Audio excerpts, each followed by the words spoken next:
মাননীয় মুখ্যমন্ত্ৰী মহোদয়, অসম চৰকাৰ মাননীয় শিক্ষামন্ত্ৰী মহোদয়, আমি গত 2023 বৰ্ষৰ 2 জুলাই তাৰিখে আমাৰ মাজুলী জেংৰাইমুখ মিচিং আকম কেবান কাৰ্যালয়ত আমি আমাৰ সদৌ অসম পশুৰ ফণ্ডাই শদিয়াৰ পৰা বুৰলিলৈকে যিমানখিনি আমাৰ আছে পশুৰ ফণ্ডা সকলোখিনি সমবেত হৈ আমি তাত এখন সংবাদমেল আয়োজন কৰিছিলোঁ। আজিও দ্বিতীয়বাৰ 2024 বৰ্ষৰ আজি 18 আগষ্ট তাৰিখ, আজি তাৰিখৰ পৰাই আমি আকৌ সেইটো কাৰ্যসূচীয়ে আৰম্ভ কৰিছোঁ। আমি তাত প্ৰথম কৰা হ'ল, দ্বিতীয়বাৰ আকৌ আৰম্ভ কৰিছোঁ। যিহেতু আমি অসম চৰকাৰলৈ বিনম্ৰতাৰে অনুৰোধ কৰিছোঁ লগতে আমাৰ কেইটামান দাবীও তাত সোমাই আছে, 6দফীয়া দাবী। আমি ইতিমধ্যে অসম চৰকাৰলৈ আমি এটাই অনুৰোধ কৰিছোঁ, শদিয়াৰ পৰা বুৰলিলৈকে যিমানখিনি আমাৰ মিচিং মানুহ আছে সকলোখিনিয়ে একমাত্ৰ বিচাৰিছে যে প্ৰত্যেকখন প্ৰাথমিক বিদ্যালয়ত আমাৰ মিচিং অধ্যুষিত অঞ্চলৰ যিমানখিনি প্ৰাথমিক বিদ্যালয় আছে তাত তাৰমানে পৰ্যাপ্ত শিক্ষক নিযুক্তি দিব লাগে, মিচিং ভাষাৰ শিক্ষক, মিচিং মাতৃভাষাৰ শিক্ষক নিযুক্তি দিব লাগে। কিন্তু নিযুক্তি প্ৰক্ৰিয়াটো কেনেধৰণৰ হ'ব লাগিব? নিযুক্তি প্ৰক্ৰিয়া এনেকুৱা ধৰণৰ হ'ব লাগিব যে আমাৰ মিচিংসকলৰ কাৰণে বিশেষ টেট অনুষ্ঠিত কৰিব লাগিব আৰু বিশেষ টেট অনুষ্ঠিত কৰি আমাক সুকীয়াকৈ নতুনকৈ পদ সৃষ্টি কৰি পেলাই নিযুক্তি দিয়াৰ ব্যৱস্থা কৰিব লাগিব অসম চৰকাৰে। সেইটো কাৰণে আমি সেই দাবীও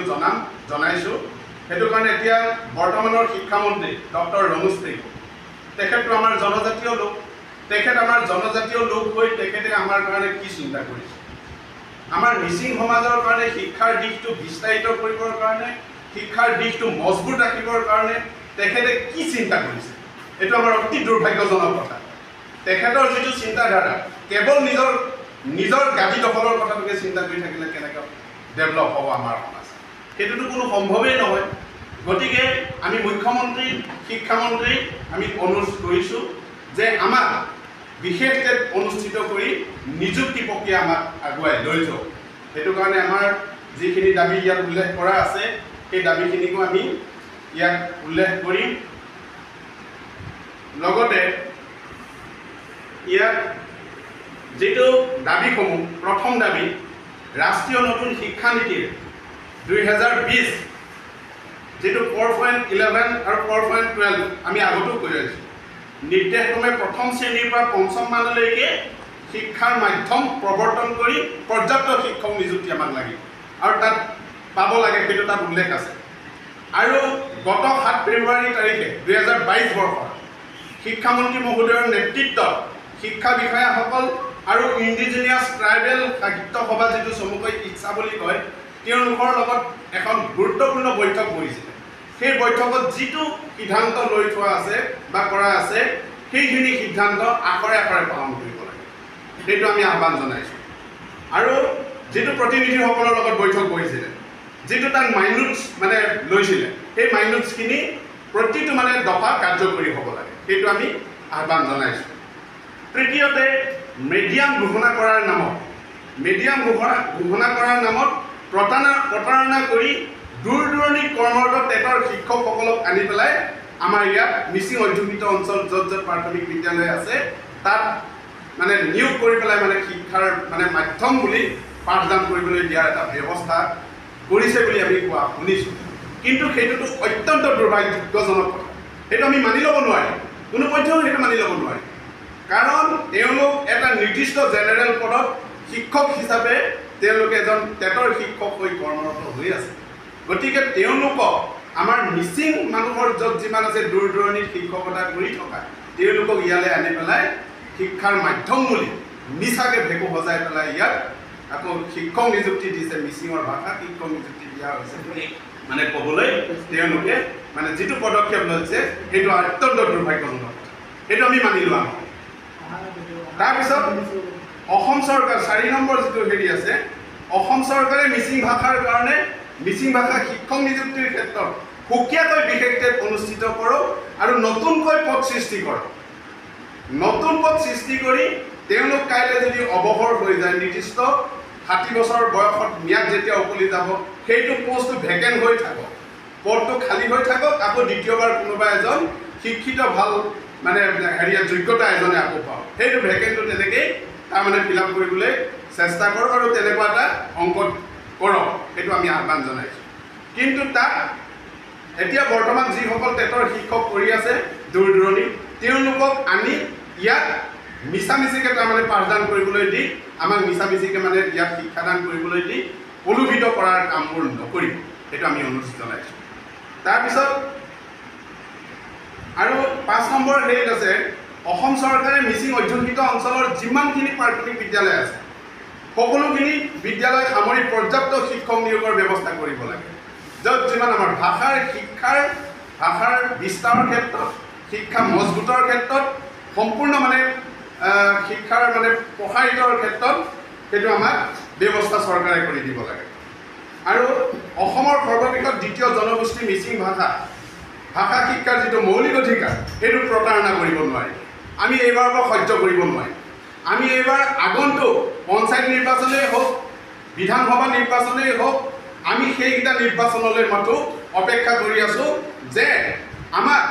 সেইখিনি আজি যিখিনি দাবী সেই দাবীখিনি যদি আমাক পূৰণ কৰি নিদিয়ে কিন্তু তাৰ বাবে প্ৰত্যুত্তৰ দিবলৈ আমিও আমাৰ মিচিং সমাজ বৰ্তমান সাজু সেইটো কাৰণে আমি আহ্বান জনাইছোঁ অসম চৰকাৰক যে আমি অনুৰোধ কৰিছোঁ আৰু দাবীও কেইটামান আমি উল্লেখ কৰিছোঁ আজি আমাৰ এইখিনি মিডিয়াৰ জৰিয়তে গোটেই অসমবাসীক আমি অনুৰোধ কৰিছোঁ আৰু গোটেই অসমবাসীক আমি জনাইছোঁ যে সকলোৱে সহযোগিতা কৰক আমাৰ সদৌ অসম পকুৰ সন্তা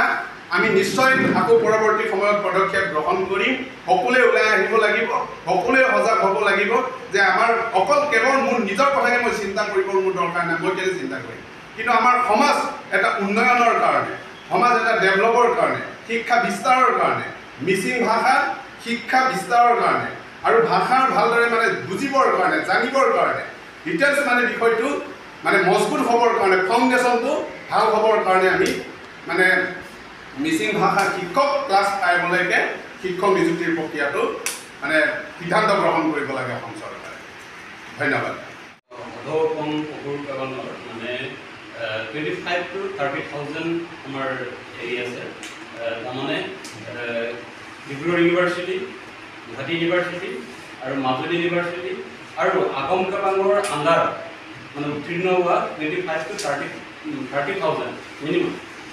এনেকৈ উত্তীৰ্ণ হোৱা ছাত্ৰ ছাত্ৰী আছে তো এইকাৰণে আমি অসম চৰকাৰক আহ্বান জনাইছোঁ অসম চৰকাৰে আমাৰ মিচিং ভাষাক মাধ্যম হিচাপে ঘোষণা কৰাৰ বাবে আমি আমাৰ পকুৰ কাবাং ফালৰ পৰা আদৰণি জনাইছোঁ অতি ঘৰনিকৈ অনা হাঁহ প্ৰধান ধান দিয়াৰ দৰে মাধ্যম ঘোষণা কৰাৰ নামত মাধ্যম ঘোষণা কৰি এই দূৰ দূৰণিত কৰ্মৰত জেনেৰেল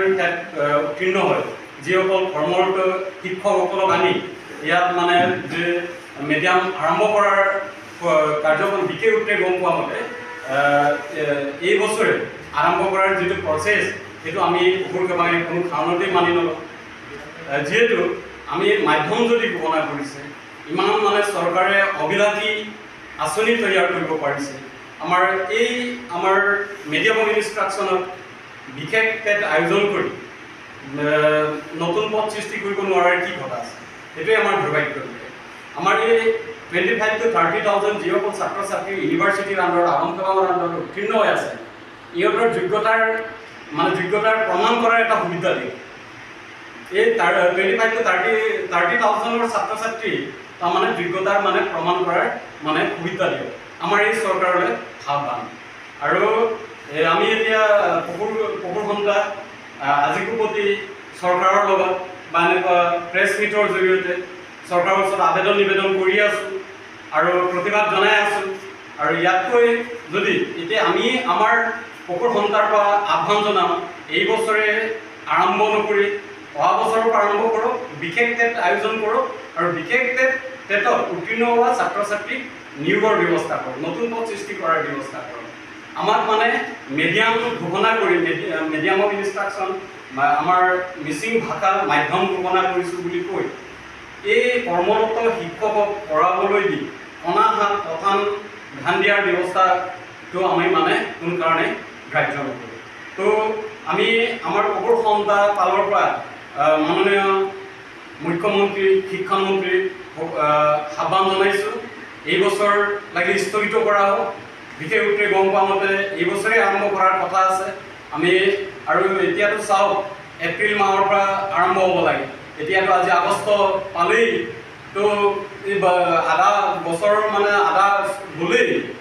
তো এতিয়া আকৌ মানে এইবিলাক ষ্টপ কৰক, অহাবাৰৰ পৰা আৰম্ভ কৰক, বিশেষ